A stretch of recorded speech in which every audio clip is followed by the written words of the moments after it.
Episode 2 की शुरुआत में हमें दिखाया जाता है मेंग की माँ जिसुन से पूछती है, मैंने सुना है तबीयत खराब होने की वजह से तुम्हारे याददाश्त चला गया है, तो तुम अभी कैसी हो? पर जिसुन कहती है, मैं अभी ठीक हूँ, डॉक्टर ने कहा है आराम करने से मैं ठीक हो जाऊँगी। फिर सब अपने काम पर लग जाते हैं। मतलब जिसुन अपने बहन को खोजने में लग जाती है और यान अपने वेश्या घर में जाता है, जहाँ पर उसे एक खुफिया पत्र मिलता है। उसे पढ़ते ही वो लेटर को वो जला देता है और उस जासूस के पास जाता है पूछताछ करने के लिए। तब वो जासूस कहता है, सर मैं तो एक छोटी मछली हूँ, आपको अगर पकड़ना है तो ब्लैक वुल्फ को पकड़िए।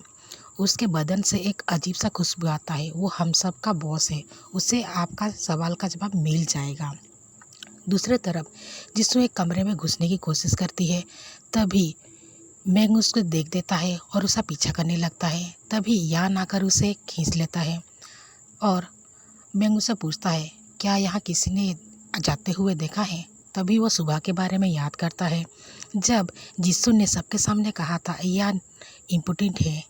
और ये सुनने के बाद तो हर कोई यान को दिलासा देने लगता है। वो ये सब याद करने के बाद अपने भाई से कहता है, मैंने यहाँ किसी चोर को भागते हुए तो नहीं देखा, पर यहाँ मैं किसी को बिना कपड़ों का देख रहा हूँ, क्योंकि उसकी पत्नी ने उसको चिढ़ाने में कोई कसर नहीं छोड़ा था। जब वो शाम को वेश्या घर जा रहा था, तब उसने उससे रोक कर कहा था, अब तो सबको पता चल गया है, तुम कुछ कर नहीं सकते, तो तुम वेश्या घर क्यों जा रहे हो? ये सुनते ही यान उसे खींच कर कहता है, क्या मैं तुम्हारी मदद करूँ?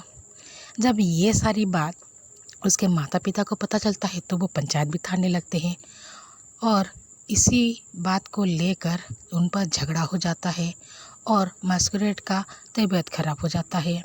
उनका तबीयत खराब होने की बात सुनते ही यान शराब पे शराब पीने लगता है और अपने बचपन के बारे में याद करता है, जब उसके माँ के बनने के बाद ही उसके पिता ने मेंग की माँ से शादी कर लिया था। एक तो उन्होंने दूसरी शादी कर ली और अब दोनों माँ बेटे मिलकर यान को अपने पिता से मिलने भी नहीं दे रहे थे। ये सब दुखड़ा वो अपनी पत्नी को सुना रहा था। ये सब सुनने के बाद जिसुन उसे कहती है, हर माता पिता अपने बच्चों से प्यार करते हैं, पर उनको दिखाने का तरीका अलग है। तुम ठीक से याद करने की कोशिश करो, तुम्हें अपने पिता का प्यार ज़रूर नज़र आएगा। तब हमें दूसरी तरफ दिखाया जाता है, जंगल में एक लड़की एक सिपाही को कुछ खाना दे रही थी। दरअसल वो सिपाही कहीं जा रहा था, पर भूख के मारे वो आगे जा ही नहीं पा रहा था, इसलिए उस लड़की ने उसका मदद किया था। दूसरी तरफ यान अपने बचपन की बातों को याद करने लगा, जब उसके पिता उससे लिखना सिखाते थे, फिर उससे लड़ाई करना भी सिखाते थे। ये सब सोचने के बाद उसे अपनी गलती का एहसास होता है और वो घर वापस आने के लिए मान जाता है और यहीं पर ही हमारा दूसरा एपिसोड ख़त्म हो जाता है। अब आगे क्या होगा? क्या उन दोनों माँ बेटों की हरकत के बारे में इन दो पत्नी पत्नी को पता चलेगा?